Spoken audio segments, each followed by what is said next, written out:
I got to play in the finals season 3 preview event and try out the new season early, and I gotta say, Embark really cooked with this one. Overall, the season is amazing. It's the casual's dream with tons of cool new weapons, a beautiful new map, and some very interesting gadgets, a new goal to grind towards that awards free multi-bucks, and so much more. The recurve bow has a lot of potential for fun clips as you zip around and snipe someone with a fat headshot, and with the right flank you can get some huge AoE damage on distracted enemies with heavy spear, and if used perfectly, the dual katanas can let you feel like a ninja as you deflect enemies' damage right back at them. The heavy winch is pure content. You can grab enemies, objects, and even the cash box towards you, and the amount of trolley plays you can pull off is near infinite. You can either pass the enemy between all of you, or grab somebody over an edge and let them fall off, or even pull an enemy straight into a bunch of mines for an instant kill. And the thermal bore is just badass. Finally, light can help out with destruction across all ranges. If anything, it is the perfect tool to go for fun steals, or even to lower a suspended platform. Finally, there are more options to deal with those annoying suspended structures. And Kyoto. Man, Kyoto looks stunning. The map design is on a whole nother level, featuring never seen before water, which slows you down. I mean, you've seen it in other games and in real life, just not in the finals. An incredible amount of varying verticality and tons of different ways of approaching the map. One of the things I love the most about Kyoto's design is that every section of the map feels entirely different, as opposed to maps like Monaco or even Swiss Horizon, where every section of the map kind of looks and flows the exact same. While I don't know the exact size of the map when compared to other maps in the game, I would imagine it's about the same, but in comparison, it feels absolutely massive from these design choices alone. The World Tour is absolutely amazing for anyone who just wants to enjoy the finals, as it is meant to be played with constant new challenges and new custom rule sets rotating in every 2 weeks to keep it fresh, and not to mention a cash-based leaderboard and ranks specifically based on the amount of wins that you get, which will give you free multi-bucks every 2 weeks. All of this combined with a beautiful battle pass with some insanely cool skins. I mean, I guess that's kind of up to par at this point, but it makes the season the perfect season for anyone who wants to enjoy the finals casually. And these are all great features, but I'm gonna be honest, for better or worse, this is the casual's dream. If you guys only wanted to hear about the good things this season and how good the game is for the casuals, you can click off now. We're gonna head into the negatives of the season, because as excited I am for the casual side of things, and I mean, I spend most of my time grinding quick cash or cash out anyways, while most of the changes this season are great for casual players, it really throws the sweats, the ranked players, and competitive grinders under the bus. I can't help but feel disappointed with the direction that Embark is taking ranked and the game's balance in this very season. I've already said a lot about the upcoming changes, including, the fact that ranked is changed to terminal attack, and I really don't want to risk repeating myself, but since I finally got to play the new revamped terminal attack during the preview event, I can finally give an updated opinion on it with a little more hands-on experience. And I can safely tell you, it still sucks. I don't like it at all. A lot of people got on my case as I shared my views on my live stream during the event,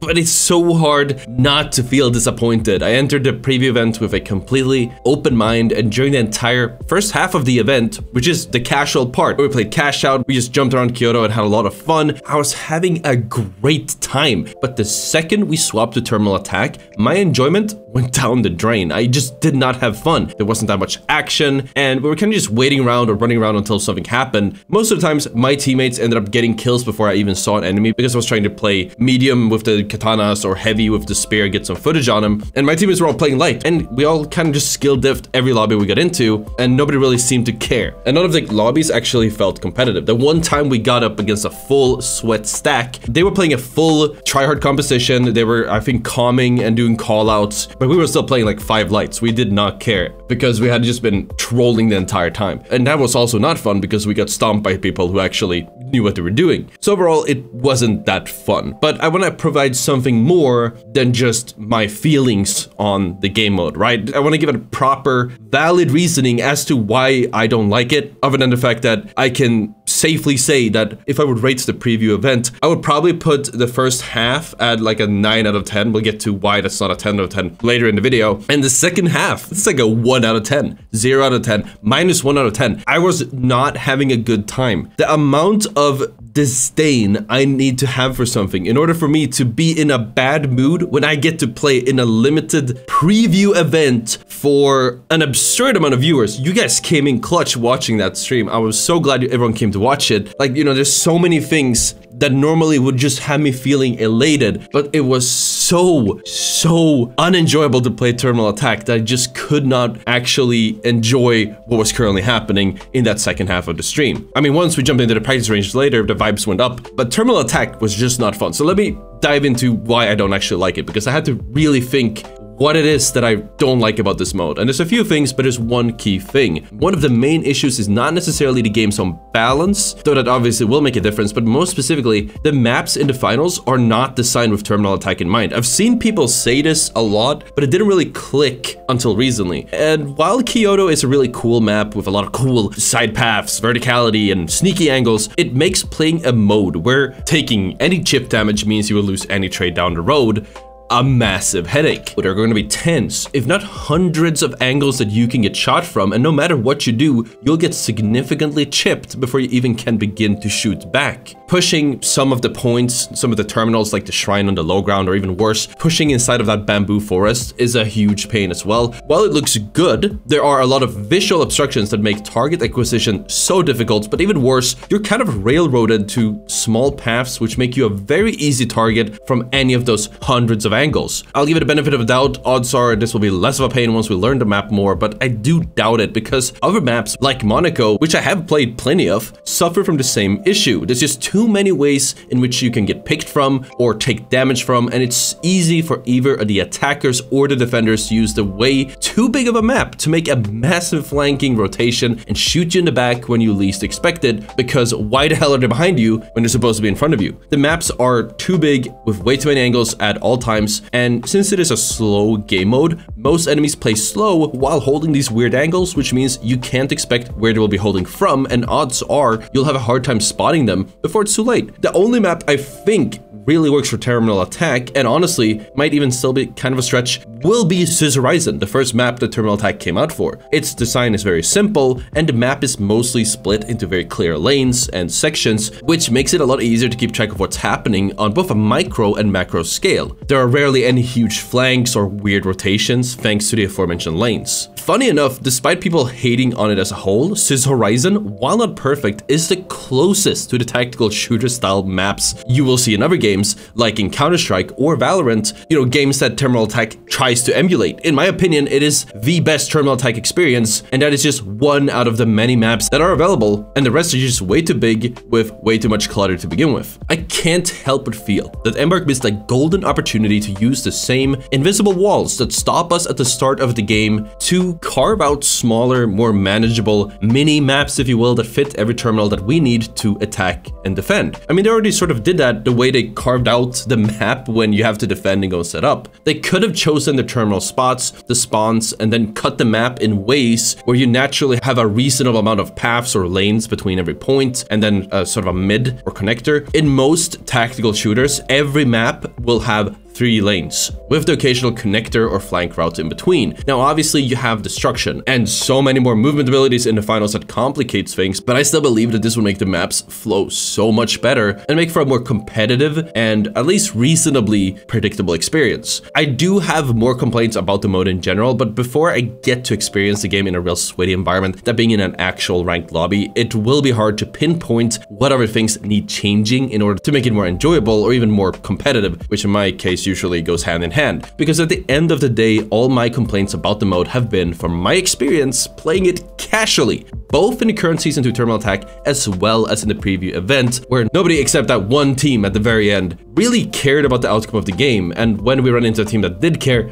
we didn't care ourselves. So it was just very lopsided. Every single Terminal Attack game has had one team or both teams treating it like Banquet or Deathmatch. I guess those names are interchangeable at this point. So we've never really seen the mode being played the way it should. And who knows, maybe my complaint about the maps feeling too big won't be relevant once we play it in rank. Time will simply have to tell. What I do know is that we're planning to go for a solo to Ruby in one stream challenge once the new season rolls around on the Thursday, but I am starting to question whether it is worth it. There's a huge chance I won't fundamentally enjoy the game mode, and there's an off chance that the community won't either. If nobody cares about terminal attack, then why would anyone care about any challenge that I do on it? Maybe people will care about the challenge in the first week or so, but later in the season it won't matter anymore. I don't really know. I'm debating whether I should just stream all the new content first and maybe try the challenge, maybe not go for it in a single stream.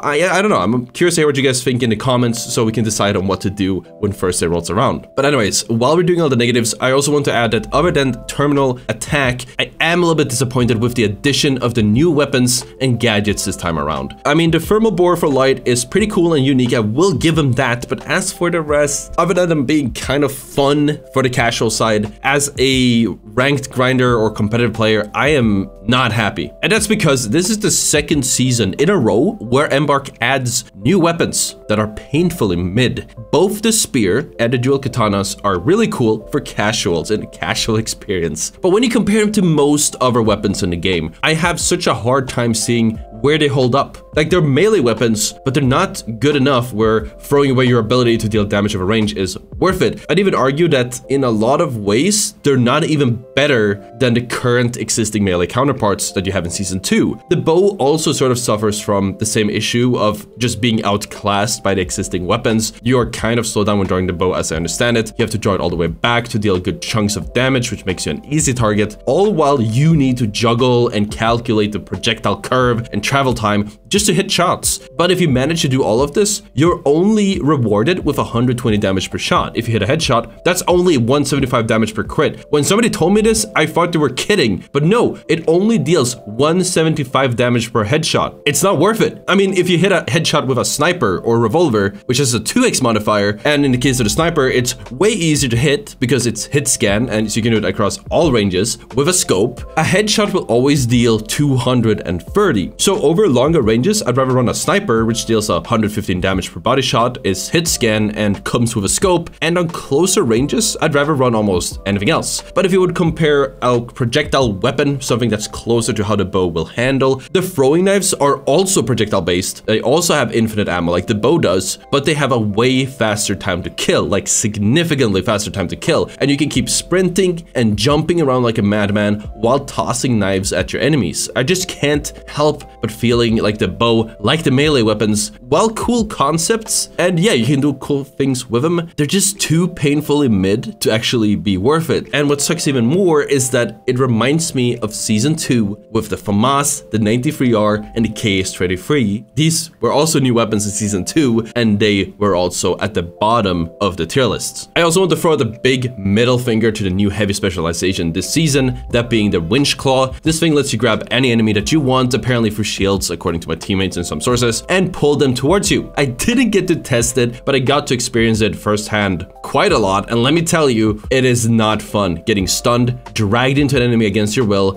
while you're still stunned, mind you, and then destroyed by the heavy and or their teammates without a chance to fight back, especially if they combine it with like an RPG or the newly buff ASA 1216. And unless you have a dash, you don't really have a way to escape either. If you try to turn and run away once the hook has finished, you're already taking a big chunk of damage from the heavy or the teammate, and you're running away from them. You're a super free kill. You can't fight back against them because they have a health and positional advantage, so you just turn into an easy kill. It's probably super fun to hit a good hook, and it's probably gonna make for some super fun clips and some crazy content, but it feels horrible to play against. It does have a bit of a lead up that makes it slightly harder to hit, but it's immediately offset by the massive reward you get for a good hook, and of course the fact it only has a 7-second cooldown, meaning you can keep hooking enemies as much as you would want, and that's just crazy. So content-wise, casual-wise, this is gonna be a fun season, but if you care a lot about performing well and having a more competitive experience, you might be in for a rough time with Season 3. But either way, those were my 2 cents on Season 3 of the finals. As usual, I'm still excited to keep grinding the finals, and ultimately, Honestly, even though the first part of the video where I gave all my praise for the new season is a lot shorter than the end of the video, that's because I don't really have much feedback other than, you know, it's good. I like those things. I had fun in World Tour. Again, the first half of the stream of the preview, 9 out of 10, and the second half was 1 out of 10. So I just needed to expand on why I did not like the things I don't like. And obviously, you can see yourselves why I like the things I do like. And I also believe that if Embark takes another look at these things and potentially corrects its course, I can see why the game won't become more popular this season. Either way, thank you so much for watching, and I'll see you all next time. Peace out.